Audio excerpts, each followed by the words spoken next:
You're listening to a podcast from The Word. I've got a Christmas stack waddy game if you're in the mood. Are you in the mood, boys? Yeah, go on. Absolutely. Fire away. Mood. Yes. Okay, here we go. Christmas records. Okay.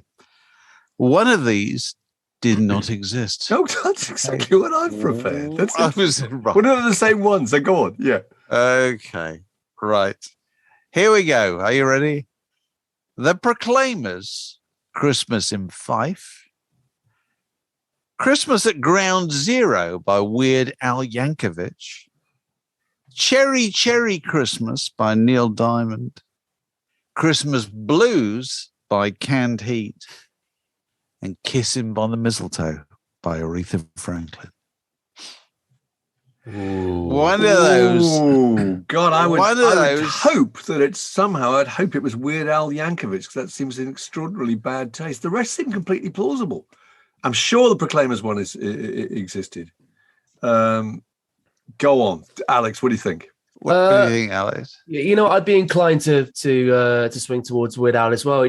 Christmas at Ground Zero seems a bit dark for Weird Al Yankovic to me. So, well, you both be wrong, because Christmas at Ground Zero by Weird Al Yankovic is a genuine thing. It obviously predates 9/11. Oh, but anyway, it is. That's the little ringer, isn't it? Yeah. Okay, and the one that I completely made up is Christmas in Fife by the Proclaimers. Okay, so I win. So plausible. I win. Okay, you win the card. I've got you, almost Mark exactly the same, actually. I've got six Christmas singles. And again, 5 of them genuine releases, though possibly not colossal hits. And one is a fiction cunningly cooked up by me. Spot the ringer. Okay? Number 1, okay. I Want an Alien for Christmas by the Fountains of Wayne. Okay, that's number 1. Number 2 is Deck the Halls with Buddy Holly by Half Man, Half Biscuit. Yeah. Don't Shoot Me Santa by the Killers. Little Drum Machine Boy by Beck. Leroy the Redneck Reindeer by the country singer Joe Diffie. And Sharon Jones and the Dat Kings, Ain't No Chimneys in the Projects. There they are. Do you want them again, or can you remember Chimneys in the Projects. That's brilliant. Yes. Oh. It's I Want an Alien for Christmas, Deck the Halls with Buddy Holly, Don't Shoot Me Santa, Little Drum Machine Boy, Leroy the Redneck Reindeer, and Ain't No Chimneys in the Projects. I'm gonna choose. I'm gonna go for the Buddy Holly, the Half Man, Half Biscuit. All right, Magic. What do you think? I'm gonna go for Beck, Little Drum Machine Boy. I reckon that's the ringer. Okay. No, God, I've been rumbled. That's terrible. Sharon Jones is true, as is obviously the country singer. Little Drum Machine Boy, true as well. No. Yeah. Don't Shoot Me Santa was a Killer's hit in 2007. The Fountains of Wayne song, non-hit in 1997. The one I made up, of course, was Deck the Halls with Buddy Holly by Half Man, Half Biscuit. So, Dave. So I'm winning this week. I'm winning. You've absolutely robbed. Nailing it. Yeah. So, boys, this morning I caught the very strange George Harrison "My Sweet Lord" video. Oh, on YouTube, God. Which is, I have to say, one of the most inexplicable things I've ever seen in all my years of pop picking. I've never seen anything like it. It appears to be an attempt on the part of Danny Harrison to keep his father's legacy alive. We talked to Eamon Ford about this, didn't we, a while back? Eamon published a very good book, Leaving the Building, which is about rock and roll estates and people who manage the estates of dead rock stars. And they made the point that it's something they have to do proactively. You know what I mean? They have to keep doing stuff all the time in order to try and reach a different demographic, I suppose. Yeah.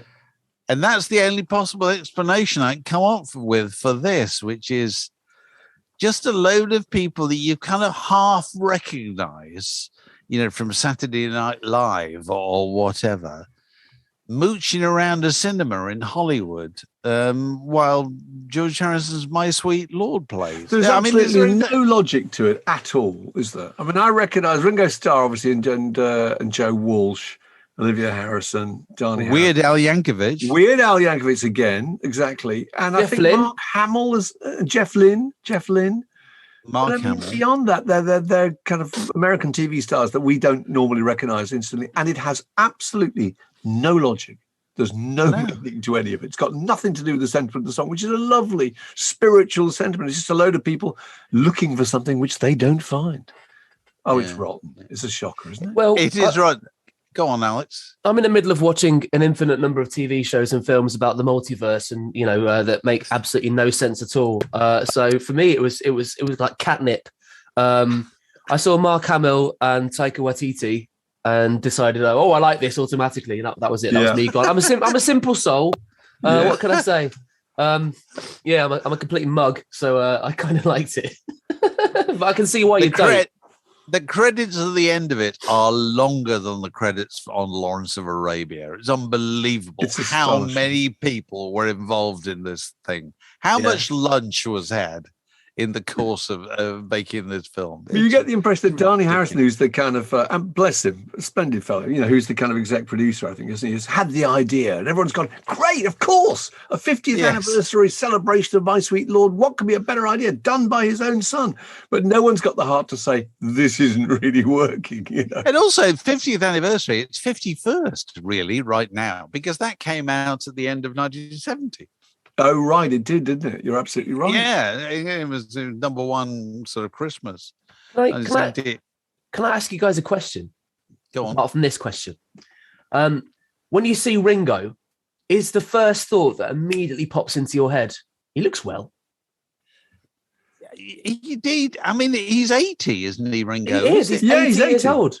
And he appears to be reverse aging somehow. He's 81, actually. He's wearing it incredibly well. He is turning a little bit into his Stevie Ricks impersonation counterpart. He is. But the first thing that I think very rarely says anything more than peace and love. No, peace and love. Thomas and Percy was shunting in the yard with peace and love. That was one of the less pleasing things that we've seen on YouTube. The most pleasing thing we've seen on the YouTube in the last week is somebody posted a wonderful clip from the Christmas Porridge from, I don't know when. 1975. Oh, it's fantastic. 1975. And the bit that they posted, I must have watched it 20 times. And it's just a short bit. It's Ronnie Barker in the prison hospital being visited by Mr. Mackay. Mr. Mackay is trying to find out where they put the soil when they dug their way, or they attempted to dig their way out of Slade Prison. It's got a fantastic gag at the end of it, which I won't spoil. But the two of them are such masters of comic acting. And it's not just Ronnie Barker, it's Finley. Is it Finley Curry? Isn't it Finley Curry? He's fantastic. Absolutely He's just unbelievable. I've gone on about this a lot in the last year or so. Whenever I catch Fawlty Towers, which I do quite regularly, the thing that gets me, the thing that impresses me, is not John Cleese and Andrew Sachs and Prunella Scales. It's the standard of all the, Bernard Cribbins and Joan Sanderson and all these wonderful British comic actors coming through it. And this is a bit of a similar case. If you watch the person who isn't speaking when the other one's speaking, just what they do and what they radiate and the little nuances of their reactions. It's just brilliant. I cannot urge you too strongly to have a look at this clip. Well, the whole episode is amazing. I just watched it the other day, and it's the one where Tommy Slocum is digging a tunnel. And they've put together a choir to sing carols to drown out the noise of the tunneling. It's so funny. As you say, Fletcher is trying to pretend that he's got a bad knee so he can get to the infirmary. And there's so many good gags. There's a bit where he goes in to see the doctor, and the doctor says, "You're the perfect specimen of manhood, Fletcher." So there's nothing wrong with his knee. And he says, "It's not that I've come about. It's my knee." Which is just great. And Barraclough's bicycle is stolen. And he says, let me get this clear. So you arrived at work this morning as a cyclist and you'll be leaving as a pedestrian. It's lovely. And they throw in gags for no reason at all, just really clever little gags. The doctor at one point opens a file to get out the file of about Fletcher, and he takes out a Christmas cake just so that Fletcher can say, wow, I said, a cake in a file, usually the other way around in prisons. Terribly good. Really worth seeing. The thing that gets me about that scene in the hospital where Mr. Mackay has come from drinks in the governor's office. Yeah. And I think nothing distinguishes a great actor more than the ability to convey subtle gradations of drunkenness. Yeah. You or I, if this character is drunk, you'd think you just go into one mode, wouldn't you? Yeah, no, but there are layers. Real layers. Yeah. And he's come from he's had a couple of sherries or whatever in the governor's office. He's been given a bottle of scotch and so forth. And he's glowing. He is in that level of intoxication that is often described as lit. Lit up like a Christmas just tree. Lit up like a roulette. Yeah, exactly. And when he keeps going to check the door of the ward that nobody's listening, nobody's eavesdropping on the door, he can't quite sort out his feet properly. You know what I mean? It's as if he's in danger. He's going to trip up because he's slightly plastered. God, he's brilliant. He's genius. The two of them are absolutely brilliant. The quantity of gags. There's a really, really good gag every kind of 20 seconds, isn't there? I mean, how they could have written it that well. It's brilliant. On the subject of drunk acting, I got a little bit of experience of this because in the Small Faces musical, the guy that played Chris, who played older Steve Marriott, would get progressively more drunk as the show went on. And when I went to see it for the first time, I actually wondered whether he was getting drunk backstage. I asked him how he did it, and apparently what he did over a period of kind of a few weeks, he'd have different numbers of drinks and film himself to catch all of his nuance, kind of how he moved, how his speech changed, how his facial features contorted differently after 1, 2, 3, 4, 5, 6 drinks. Good career. Went really, really deeply into it. But he absolutely had kind of each particular level of intoxication completely nailed, almost by rote. So I thought it was really interesting. That is. Yeah. Maybe you probably have to go that deep into it to be that good, don't you? And this is a Small Faces musical. We're starting early here. Yeah. That's great. The Word Podcast. Fix yourself a drink and it's like being in the pub. So the other thing we were discussing this week was rock memoirs we would like to read. Oh, yeah. Well, that was i.e. rock memoirs that will probably never get written or never get published, but we would like to read them.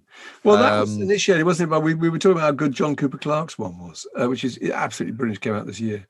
And also that P.P. Arnold and Vashti Bunyan and various people are putting some out next year that we were looking forward to reading.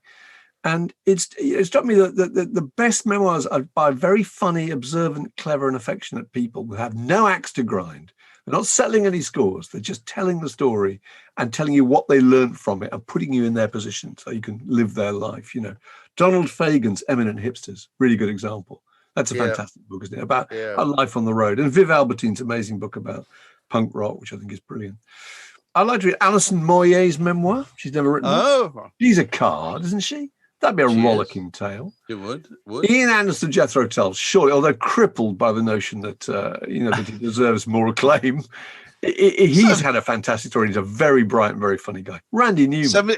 Somebody else suggested that there ought to be a book about Jethro Tull written about everybody in the band, written by everybody in the band except Ian Anderson. Oh, except for Ian. That's great. That might be an interesting. That's really good. Interesting perspective. It would. About 25 people.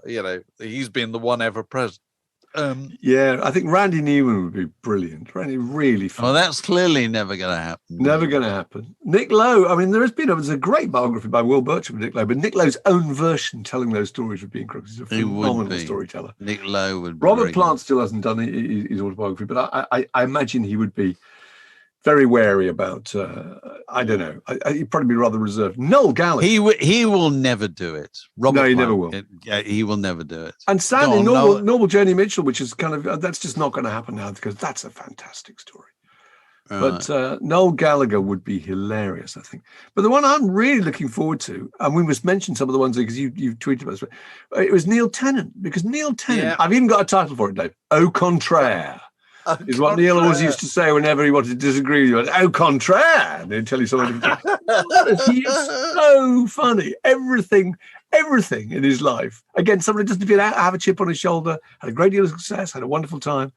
You know, that life in Newcastle when he was in the youth theatre. I'd love to read about that. The kind of folk band he was in. He interviewed Alex Harvey and Mark Bolan for a pop magazine when he was a teenager. You know, the whole time he was working in publishing at Marvel and doing the Dairy Book of Home Management. Absolutely. I mean, he's just absolutely. And Betty Foster dressmaking course. What's that? The Betty Foster dressmaking. Betty Foster, exactly. I can remember him telling us about the Olympic ceremony. They were at the parade and the closing ceremony, and just how funny that was. All the kind of cast of smash hits 1980 down the corridor. Annie Lennox in one room, Madness in the next, and him and Chris in the one. It's just so funny. So he'd be really good. But various people tweeted about it, didn't they? Various of the massive. Jane Asher, somebody suggested. Lots of people have said Jane Asher. That's clearly never going to happen, and which and is a good shame, thing really. that it I suppose. Yeah. There's no point in upsetting people really after all this time. I've got Nick Lowe down. People are keen. Yeah. Tim Rice, part 2 of Tim Rice's book, which he hasn't written yet, because his first book, which is fantastic, is just up to the kind of early success. Yeah, and not about the later stuff. John Paul Jones. That's John Paul Jones, because really interesting career.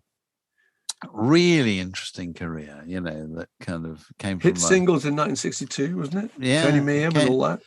Came from a kind of showbiz family, didn't he? Yeah, and he can remember. He can remember going. This is what link John Paul Jones is to a vanished world.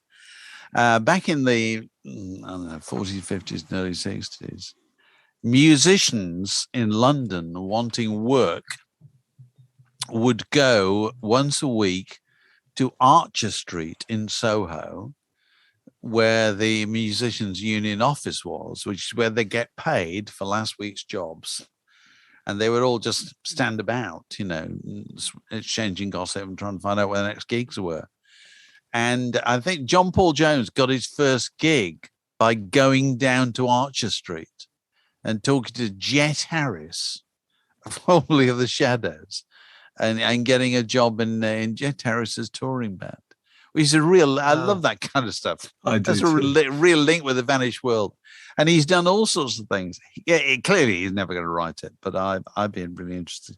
I tell you, as somebody who struck me, we'll probably have no axe to grind. We'll probably be really good. Ray Cooper. Oh, Ray Cooper, yes. Ray Cooper, everybody's favourite percussionist. Yeah, we read a great piece about him at Q, with him with everybody he's ever played with. Yeah, incredibly flamboyant. Could never miss him at the back there, could you? With the big old sticks and the congas, And the headline was, "Who are those people up there with Ray?" Ray, Elton John, Eric Clapton, or whatever.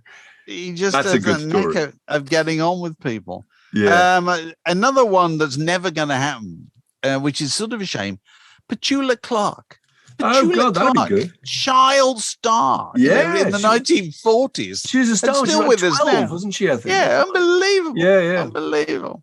And, hit records in America in the 60s at the same time as the Beatles and so forth. I'm a sucker. I want to read drummers' memoirs. I want to read Jim Keltner's memoirs. Jim Keltner played with absolutely everybody. And I've been really again, drummers have got a good perspective on everything, and they're not particularly competitive. They're sitting there observing it all. Taking it all. So has Ringo Starr written a book? He hasn't. I don't think he has. No, I don't think he has. It'd be a good story. Good story that is. And Claire Grogan hasn't written a book. Grogan. I thought of Claire Grogan. She'd be very good. She's so funny about, being back on 80s package tours. Yeah. Tweeting all the time because she's touring with sort of supporting the Altered Images, are supporting the Human League, aren't they? Every night she tweets that I think there's 4 girls in the band and 1 bloke, and there's these fantastic pictures of them in the dressing room and at sound checks. And, absolutely full of beans. Definitely. I tell you, somebody who hasn't written a book and clearly isn't going to, Jackson Browne. Oh, right. Why wouldn't he? Well, he hasn't, because you would have thought if he was going to do it, he would have done it by now. Yeah. Because I think he's got a story or two. Yeah. He was Nico's partner, wasn't he? When he was about 16 years old. I think he was. That's right. Oh, the romantic, the love life of Jackson Browne is a standard. Absolutely. Oh my Lord. Absolutely. Have you heard? Is it Bruce Springsteen does the installing Jackson Browne as the Rock and Roll Hall of Fame speech? I think he does, and it's really interesting because it's all basically about one thing, which is why does Jackson Browne get so many women? Which I thought this is pretty damn rich coming from Bruce Springsteen. Absolutely. That Bruce Springsteen envies Jackson Browne for having a kind of magnetic appeal to women. But he's the crumpetier's crumpeteer, I think, isn't he? He is the crumpetier's crumpeteer. So those are mine. Who would you like to read, Alex? So what rock memoir would you like to read that you never will read, probably? Well, you've covered Ringo and Noel. Noel would be so funny, wouldn't he? I mean, it's going to happen at some stage. My God, he's hilarious. I like to read Liam's just to see what words he knows. But Jack White, I'd be interested to read Jack White's biography because there's still so much kind of mystery and intrigue around the White Stripes and their whole kind of formation and inner workings. Neil Tennant on Dustin Springfield. Neil Tennant on Lisa Minnelli. I'd love to read. Yeah. I remember him telling us once that he and Chris had met Lisa Minnelli, and how she linked arms with the two of them as she walked across the street, and she said, "Now we're best friends. Let's do everything together." And I thought that was just wonderful. You want that kind of stuff. This is a junction in the word podcast. It separates that bit from this next bit. Any other business we have to cover? There's Hunky Dory's 50th anniversary. Oh, Hunky Dory's 50. Yeah, it came out just the week before, so 2 weeks before Christmas in 1971. How high did it chart, Alex? Hunky Dory? Yeah. Oh, gosh. Somewhere between 50 and 1 is my guess. Can I do that? Can I? Do you want to? The truth is, it didn't chart at all. Really? What? Why? Well, you see, it didn't take off till Ziggy Stardust took off. Then it didn't take off. They reissued these things post Ziggy Stardust. They did the same thing with Man Who Sold the World, didn't they? And another one. And I cannot imagine a world where David Bowie doesn't chart. No, I mean, but you see, that's the mad illusion that people have succumbed to. You know, there are lots of David Bowie records that didn't chart. You know, early ones, obviously. Later ones, barely. You know what I mean? It's a long period where David Bowie was putting out albums that nobody wanted at all. But you know, he had some that were big hits. What was that? What was the last number one he had?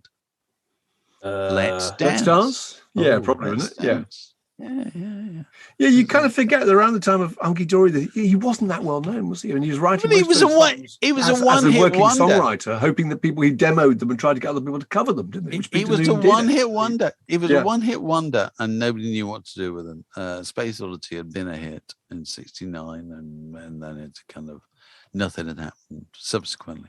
The only thing he had was that people in the industry believed in him, such as Tony DeVries, his manager. And interestingly, I think it's "Oh You Pretty Thing," is it, or is it "Changes"? "Changes," the single from Hunky Dory, was Tony Blackburn's record of the week in the days when that meant something. Absolutely. And it still wasn't a hit.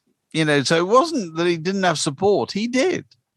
RCA they had that marketing campaign. Which is amazing. I think they're right in saying they said he was the most singular. They marketed him as the most singularly gifted artist creating music today. He That's has in the America. genius to be the 70 to be to the 70s what Lennon, McCartney, Jagger, and Dylan were to the 60s.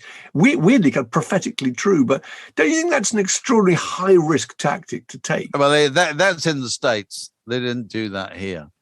But all the because they same, did- if you do that, people tend to just look for evidence of disappointment and they run the other way. And also, the thing you have to bear in mind when you're looking back at 1971 is there were so many fantastic records. Yeah. People weren't scratching around for anything to buy, So that 50 years ago. Have you got a picture disc there? I've got a picture. I was just digging through the attic and I found this. There it is. Can you see it? Yeah, it's a picture disc single. Rather good, actually. What's the Life what's on the song? Mars. It's Life on right. Mars. And the B-side is Man Who Sold the World. There it is. There you go. Yeah. Any other business, Alex? We have some new patrons. Go on. Oh, God. Go on. I get my whistle Got out. the whistle, yeah. Bring them aboard. Okay, here we go.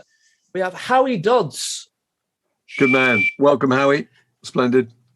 Kevin Goodfellow, Hurrah. It's becoming a dog whistle, Dave. It's almost inaudible now. It's what happens is the mic cuts out, I think. What happens? Is that what it is? We can There's feel a it though. limit I to can it. feel it. Yeah, I can we feel the can. whistle. Okay. Mark Stevens, Excellent. Welcome, Mark. and 2 annual patrons. If you subscribe annually, you get a 15% discount. This is Ooh. And you get the birthday special. well, that's if you subscribe to the top tier. Right. That's Drew Allen and Yeah. Chris McGaney. Very good. Welcome, Extremely one. welcome. Welcome all. Should we also mention our Patreon-only Boxing Day Zoom Yes, we event? should. We should. Go on. We don't know what time we're doing. Probably 6 o'clock on Boxing Day, isn't it? Yeah, we'd around like that- you to turn up with party hats at 6 o'clock on Boxing Day and play our world famous game called Has He Been Yet? Okay. Where basically we go through the members of the Massive and we ask the question, has he been yet? And they then display one item, one present that he brought that day. Okay. And it helps if you're slightly pissed. Okay. Best if you're a little bit lit up and have a paper hat at a jaunty tilt. It's a jaunty tilt. So that's something to look forward to, isn't it? It is. Hurrah. This podcast was brought to you by The Word.